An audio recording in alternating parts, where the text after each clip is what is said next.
Up above, we have what's called a first-order Fresnel lens, which is a device where a series of prisms have been arrayed around a light source so that the photons, the light that's generated but otherwise wasted, beaming off into space or down into the ground, instead gets refracted out horizontally, magnifying the light by about 1,600 times and making the light visible from about 26 miles away under clear nighttime conditions. Imagine yourself out on one of these boats, 10 or 20 miles from here, and on a clear night, you look back in this direction. What would you see? On a clear night? Light. What would the light look like, though, from 10 or 20 miles away? Like a dot.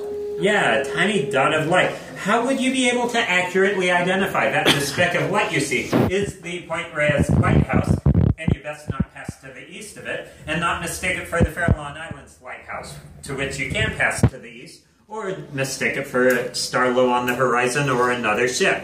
How would you be able to tell the lights apart? Frequency? Yeah, you get the lighthouses to flash regularly at a given rate, a signature as it was called. Point Reyes would briefly appear to flash once every 5 seconds, as opposed to once every 15 seconds for the Farallon Islands Lighthouse, or the Point Bonita light at the Golden Gate is on for 3 seconds, off for a second, back on for 3 seconds. And each lighthouse along a stretch of coastline would have its unique signature, as it's called. Today, with electric lights, it's not too challenging to program them to turn on and off at different rates, but back in 1870, when this tower was built, they wouldn't have had that technology. They would have been using a lard oil lamp, a glorified candle. But how does one get a candle to flash once every 5 seconds? Cover it with something. You put something in front of it. No, you blow it out and reignite it. If you want it to appear to flash, yeah, you can cover it, but...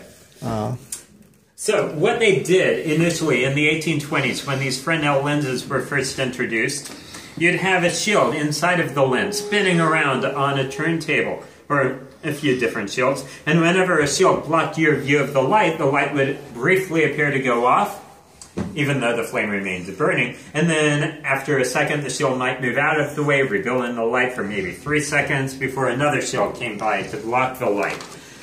And that's what was done down at the Point Bonita light, and why it had that on for 3, off for a second signature, and other lights built in the 1820s, 30s, 40s, 50s, when the lenses would have looked something like this, only much bigger and hollow inside, but with circular rings around the light so that the light would be broadcast in all directions around the horizon. Go ahead and pass that around.